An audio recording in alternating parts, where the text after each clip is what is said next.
3. Assalamualaikum warahmatullahi wabarakatuh. Kami dari kelompok 2 kelas 5B akan mempersembahkan legenda Rangga Gading. Sebelum itu kami akan memperkenalkan diri kami dan perannya masing-masing. Nama saya Rafael, saya menjadi penjaga dan warga. Nama saya Jaren, saya sebagai Rangga Gading, tokoh utamanya. Nama saya Kenny, saya akan menjadi warga dan penjaga. Nama saya Farid, saya akan menjadi pelatih penjaga. Saya akan menjadi warga dan penjaga.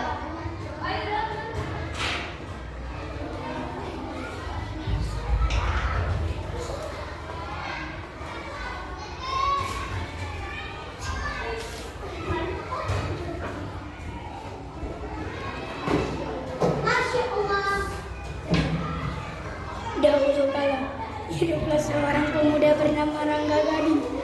Dia terkenal sebagai orang yang sakti mandraguna. Namun kesaktiannya itu dia pergunakan untuk hal-hal yang buruk, seperti merampok dan mencuri. Rangga Gading adalah pencuri yang amat lihai, karena dia bisa merubah tubuhnya menjadi binatang, pohon, batu, dan air.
Pada suatu hari, Rangga Gading mencuri kerbau milik warga sebanyak 5 ekor.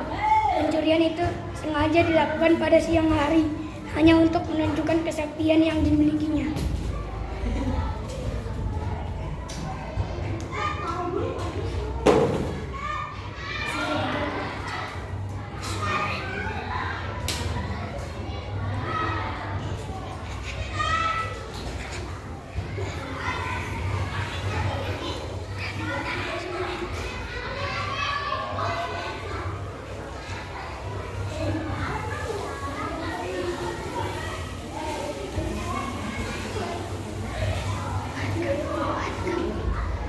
Saat warga mengetahui kerbau-kerbau mereka hilang, mereka memburu dan mencari pelakunya.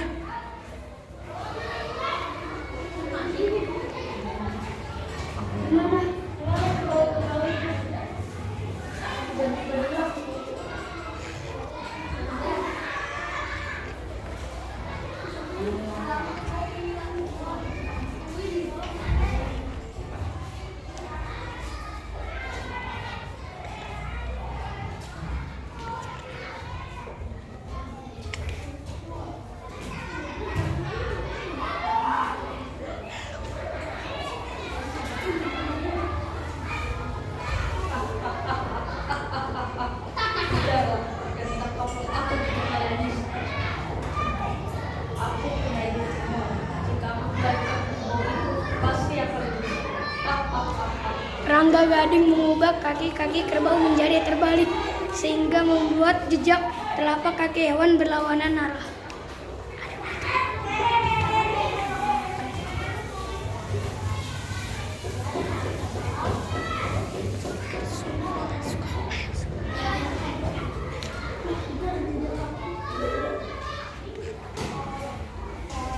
Warga yang mengikuti jejak itu tertipu.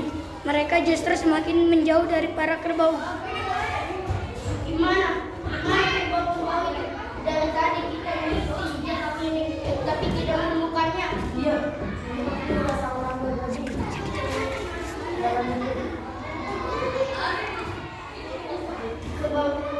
Jejak kaki kerbau ini mengarah ke tempat yang kita lakukan.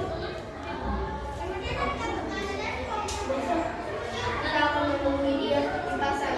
Tapi dia menjual kerbau itu di sana. Jadi kita ramai-ramai. Nanti buka. Benar saja dugaan para warga, sebab esok hari Rangga Gading berniat membawa kerbau-kerbau itu menuju pasar. Akan tetapi, dasar Rangga Gading sebelum membawa kerbau itu, dia mengubah tanduk kerbau yang tadinya melengkung ke atas menjadi ke bawah.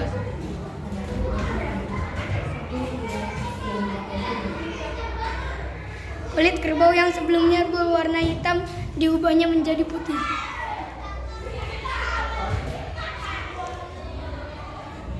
Ya putih kok masih hijau.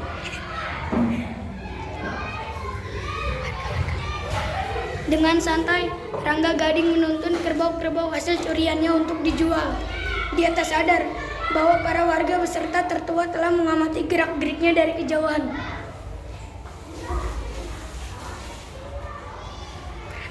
Berhenti. Ada perlu apa tuan? Kau menghentikanku. Jangan terlalu bodoh. Dari mana kau mendapatkan kerbau-kerbau itu? Oh, tidak saja mereka kukira ada masukanmu. Oh, aku tidak pernah melihat kalian merubut. Apa tuan bisa senang lihat kerbau-kerbau ini? Apakah ada yang mirip dengan kerbau-kerbau itu? Orang-orang melihat dan mengamati kerbau yang dibawa Rangga Gading. Dan tak ada satupun kerbau mirip dengan milik orang-orang. Jadi bagaimana tuan? Apakah harus menunggu saya sebagai pencuri? Jadi tolong ya, berikan aku lewat untuk menjual kerbau-kerbau. Semua orang hanya bisa menahan amarahnya dan membiarkan Rangga Gading. Maka selamatlah Rangga Gading dari kejaran warga yang ingin menangkapnya. Pada suatu hari, terdengar sebuah kabar mengenai tanah keramat di desa Karangmunggal. Konon tanah itu mengandung emas, hingga tempat itu dijaga ketat oleh para penjaga dan tertua kampung, agar tak ada yang mengambil dan mengusiknya. Kabar itu justru membuat Rangga Gading semakin tergiur untuk memilikinya. Tanpa pikir panjang lagi, dia segera naik ke atas pohon kelapa.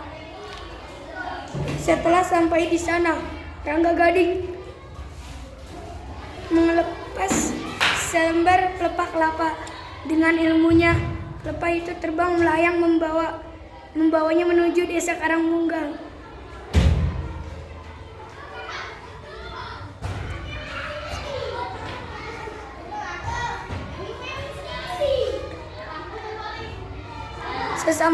Sesampainya di desa Karangmunggal, Rangga Gading berubah menjadi seekor kucing untuk mengelabui para penjaga.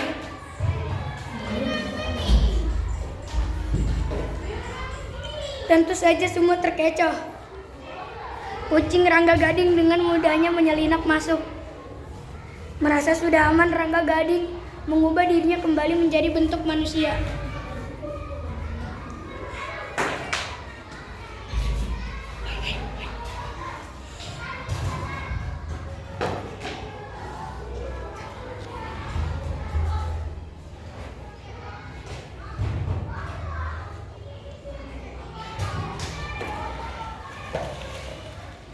Kemudian menguruki tanah yang mengandung emas itu.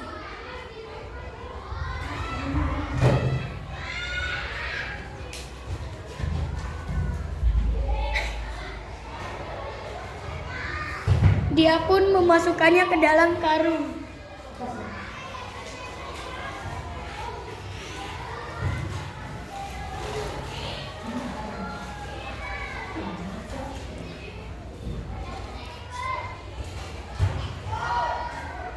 Setelah karung terisi penuh, Rangga Gading memanggil pelepah kelapanya. Dia segera terbang meninggalkan Karangmunggal untuk menuju tempat persembunyiannya.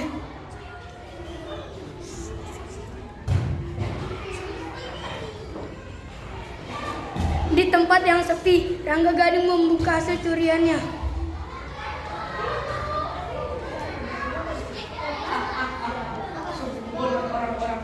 Bukan membuatnya.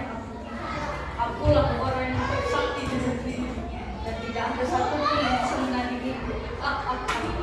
Sebelum meninggalkan tempat istirahatnya, Rangga Gading mengambil segenggam hasil curiannya, kemudian menaburkannya di tempat itu dengan tujuan agar menjadi tanah keramat.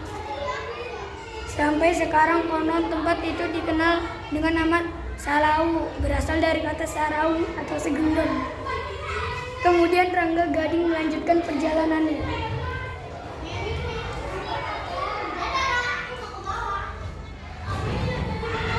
Di tengah perjalanan, dia merasa lelah dan memilih untuk beristirahat.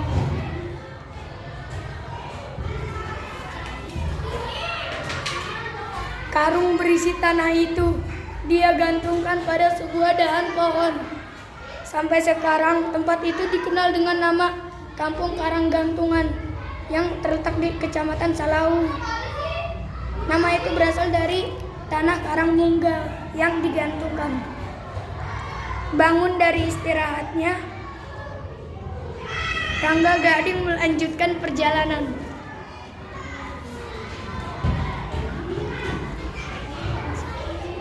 Saat di tengah perjalanan, dia merasa gerah dan banyak mengeluarkan keringat. Sayup-sayup terdengar riak air dari kejauhan. Sejenak dia berpikir, mungkin dengan mandi dalam membuat segar kembali. Maka dicarilah sumber suara itu.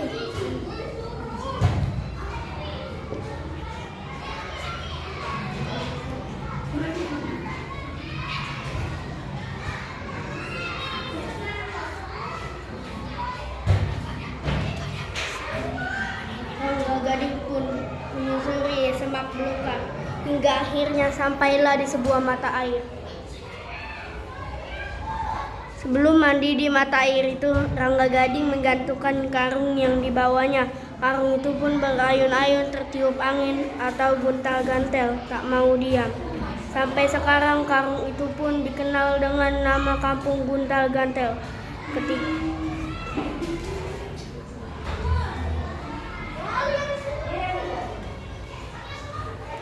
Ketika sedang asik menikmati kesegaran mata air itu, tiba-tiba di hadapannya telah berdiri seorang kakek tua. Wajahnya bercahaya dan menggunakan sorban serta baju putih.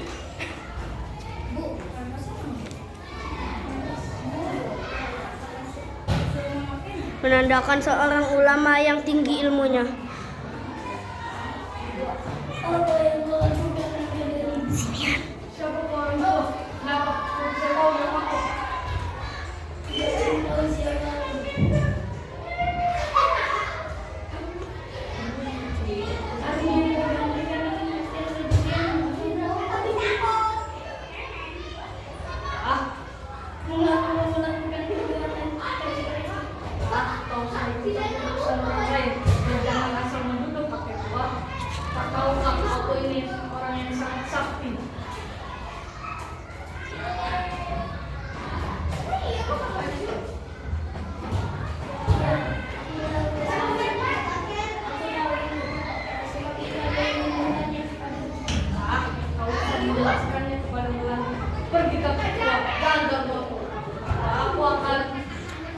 Sebelum Rangga Gading menyelesaikan kalimatnya, tiba-tiba tubuh Rangga Gading jatuh terkulai ke tanah. Badannya terasa lemas dan tak bertenaga. Rangga Gading kesakitan dengan keadaannya. Dia tak berkutik. Akhirnya Rangga Gading memelas memohon ampun.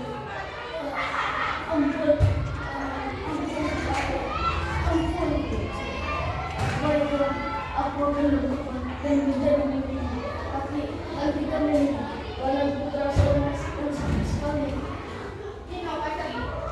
Jika kau jangan mengulangi perbuatan ini lagi. Baik, tapi aku berjanji. Tolong lepaskan saya memohon kau. Baiklah, aku pegang janjimu. Tubuh Rangga Gading pun kembali seperti sedia kala. Dengan patuh Rangga Gading mengikuti sang kakek menuju padepokan. Padepokan itu milik sang kakek. Di tempat itu Rangga Gading belajar bagaimana menggunakan ilmu dan kesaktiannya untuk hal-hal yang baik. Rangga Gading belajar dengan sangat tekun.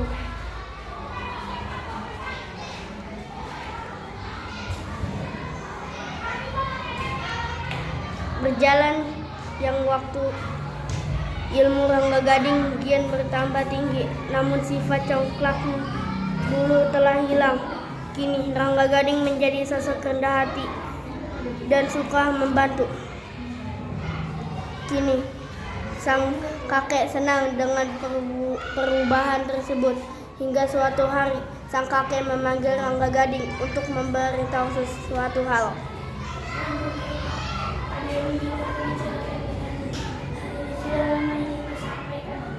Baik, Bu. Apa itu?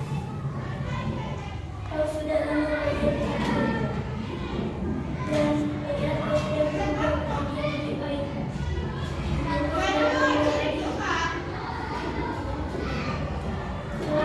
Jika kau bertiada dan telah pada Tapi, saya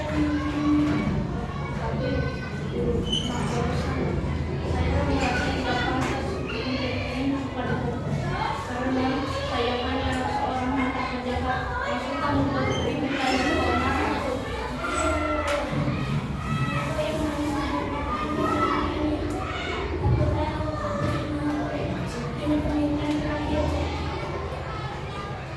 Tak ingin mengecewakan sang guru, Rangga Gading menerima tanggung jawab itu meskipun berat. Saat sang guru wafat, Rangga Gading menjadi pemimpin padepokan. Murid-muridnya semakin banyak dan padepokan tersebut semakin dikenal. Nama Rangga Gading pun dikenal banyak orang sebagai orang yang sakti, yang baik hati. Pada suatu hari terjadi gempa bumi di padepokan Rangga Gading, hingga membuat padepokan tersebut tertimbun tanah longsor. Saat kejadian itu, bencana tanah longsor itu, murid-murid sedang tilem atau tidur. Konon katanya, mereka berubah menjadi kodok hingga mengakibatkan tempat itu menjadi angker dan dinamakan Bangkong Larang. Berasal dari kata tanah yang dibawa dari karang dan loba bangkong atau banyak katak. Sehingga saat ini Bangkong Larang dan Guntal Gatel masih ada, tetapi hanya berupa tumpukan pasir di tengah sawah yang luas. Barang siapa yang berani masuk dan menginjakkan lahan itu akan merasakan akibatnya.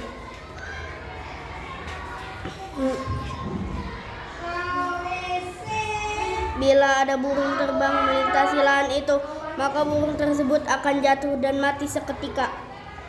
Apabila bulan puasa telah tiba, di tengah-tengah malam saatnya sahur, sering terdengar sayup-sayup dari tempat itu, bunyi beduk, dan dipercaya oleh warga sekitar bahwa itu adalah murid-murid dari padepokan yang tilem dan dipimpin oleh Rangga Gading.